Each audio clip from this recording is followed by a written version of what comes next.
আমি এখন আছি গজারিয়া থানায়, দাউদকান্দি পাখির মোড়ের বাউশিয়া। তো এখানে অনেক খিরাই ক্ষেত। এই যে খিরাই ক্ষেত যারা এত কষ্ট করে আপনাদেরকে ফলন হওয়ার পরে বাজারে দেয়, আপনারা আমরা খাই। আজকে কিন্তু এরম একটা জায়গায় আসছি যে চতুর্পাশে শুধু খিরাই আর খিরাই ক্ষেত। মানে দেখে অনেক ভালো লাগতেছে গ্রামের যে কালচার, গ্রামের যে দৃশ্য।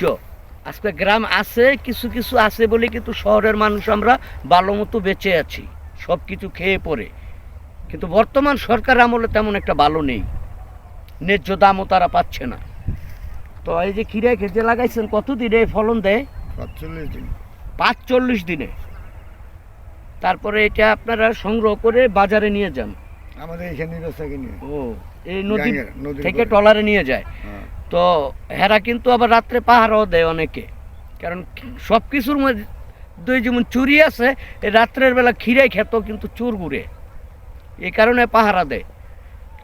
তো এবার কি আপনি আশাবাদী যে আপনি ফলন লাগাইয়া সফল হইতে পারবেন? না। কেন?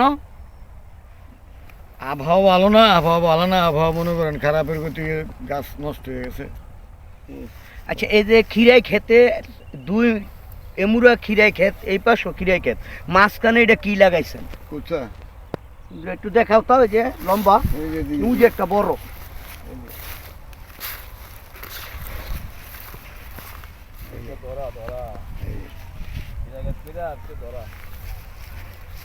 তো ভালোই লাগে। আবার এই যে দেখেন খিরাই, এই যে খিরাই, এটারে বীজ রাখছে আরো সুন্দর সুন্দর। আমি যদি দেখাই আপনার, এই যে খিরাই কিন্তু অভাব নাই। এই যে খিরাই দেখাও, এই যে খিরাই,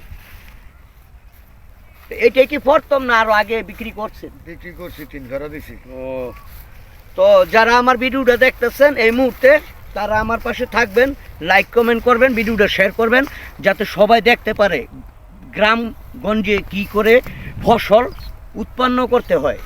এটার পিছনে অনেক পরিশ্রম করতে হয়। আসসালামু আলাইকুম, পাশেই থাকবেন।